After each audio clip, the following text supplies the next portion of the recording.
नमस्ते। कभी सोचा है कि हमारी भारतीय नागरिकता, हमारी इंडियन सिटीजनशिप कितनी पक्की है? आज हम इसी सवाल की जड़ तक पहुंचेंगे और समझेंगे भारतीय संविधान के एक बहुत ही जरूरी आर्टिकल को, आर्टिकल 10। यही वो आर्टिकल है जो हमारे नागरिक होने के अधिकार की गारंटी देता है। तो चलिए शुरू करते हैं।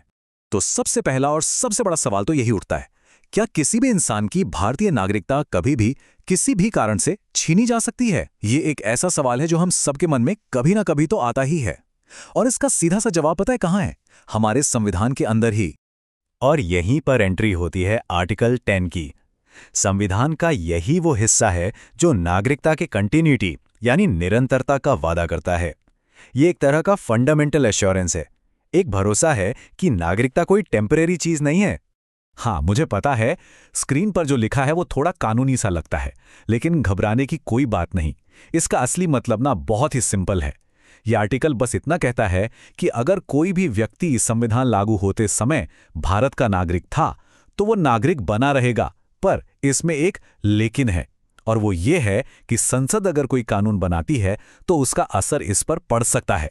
मतलब साफ है, जो भी व्यक्ति 26 जनवरी 1950 को भारत का नागरिक था, वो नागरिक बना रहेगा। उसकी सिटीजनशिप बस ऐसे ही अपने आप खत्म नहीं हो जाएगी। इसको एक डिफ़ॉल्ट सेफ्टी शील्ड की तरह समझिए। लेकिन कहानी में एक ट्विस्ट है, एक बहुत ज़रूरी पहलू है जिस पर ध्यान देना ही होगा। आर्टिकल 10 एक शर्त के साथ आता है, और ये शर्त हमारी विधायिका यानी हमारी पार्लियामेंट को एक बहुत खास पावर देती है। तो यहाँ एक बड़ा ही दिलचस्प बैलेंस देखने को मिलता है। देखिए, एक तरफ तो आर्टिकल 10 नागरिकता की सुरक्षा का भरोसा दे रहा है, पर दूसरी ही तरफ यही आर्टिकल संसद को ये पूरी ताकत भी देता है कि वो नागरिकता से जुड़े कानून बना सके और यहाँ तक कि उन्हें बदल भी सके।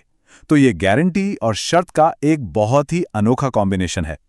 तो अब सवाल ये उठता है कि क्या संसद ने कभी इस पावर का इस्तेमाल किया? बिल्कुल किया, और इसका सबसे बड़ा उदाहरण है द सिटीजनशिप एक्ट ऑफ 1955। ये ही वो लैंडमार्क कानून है जिसे हमारी पार्लियामेंट ने आर्टिकल 10 से मिली पावर का इस्तेमाल करके बनाया था। ये पूरा प्रोसेस ना काफी सीधा सा है। देखिए, पहले संविधान ने संसद को अधिकार दिया कि वो नागरिकता पर कानून बना सकती है। फिर इसी अधिकार का इस्तेमाल करते हुए संसद ने 1955 में एक पूरा डिटेल्ड कानून बनाया, और यही कानून आज तक हमारी नागरिकता के नियमों को तय करता है। ये एक्ट असल में नागरिकता की पूरी रूल बुक है। मतलब इसमें सब कुछ है। ये सिर्फ ये नहीं बताता कि जन्म से या रजिस्ट्रेशन से नागरिकता कैसे मिलेगी, बल्कि ये उन तरीकों को भी साफ साफ बताता है जिनसे नागरिकता खत्म भी हो सकती है। जैसे कि मान लीजिए कोई अपनी मर्जी से नागरिकता छोड़ दे, या किसी दूसरे देश की नागरिकता ले ले, या फिर सरकार धोखाधड़ी जैसे किसी सीरियस मामले में नागरिकता छीन ले। तो अब बात करते हैं कि एक आम नागरिक के लिए इस कॉन्स्टिट्यूशनल गारंटी का आखिर मतलब क्या है, इसकी क्या अहमियत है। देखिए, ये सिर्फ एक कानूनी लाइन नहीं है, ये उससे कहीं ज्यादा है। ये हम सबको एक स्थिरता, एक सिक्योरिटी की भावना देती है। और इस सुरक्षा के पीछे डॉक्टर बी आर अम्बेडकर जैसे महान दूरदर्शी नेताओं की सोच थी। उन्होंने एक ऐसा संविधान तैयार किया जो ये पक्का करे कि सरकार अपनी मनमर्जी से काम ना कर पाए और नागरिकों के अधिकार, उनके राइट्स हमेशा सुरक्षित रहें। डॉक्टर अंबेडकर की यही सोच हमें आर्टिकल 10 के 3 सबसे बड़े प्रोटेक्शंस तक ले जाती है। पहला तो है स्थिरता और सुरक्षा। मतलब नागरिकता कोई ऐसी चीज नहीं है जो आज है और कल नहीं। दूसरा, ये रूल ऑफ लॉ यानी कानून का शासन स्थापित करता है। इसका मतलब है कि सरकार अपनी मनमर्जी से कुछ भी नहीं कर सकती। और तीसरा, ये ड्यू प्रोसेस की गारंटी देता है, यानी नागरिकता से जुड़ा कोई भी फैसला एक तय कानूनी प्रक्रिया के हिसाब से ही लिया जाएगा। तो चलिए अब इस पूरी बातचीत का जो निचोड़ है, जो सार है, उसे एक लाइन में समझते हैं। यही इस आर्टिकल का दिल है। तो संक्षेप में कहें तो आर्टिकल 10 एक बहुत मजबूत ढाल की तरह है। ये साफ कहता है कि नागरिकता एक अधिकार है, और इसे सिर्फ और सिर्फ पार्लियामेंट के बनाए कानून की सही प्रक्रिया से ही बदला जा सकता है, किसी की मर्जी से नहीं।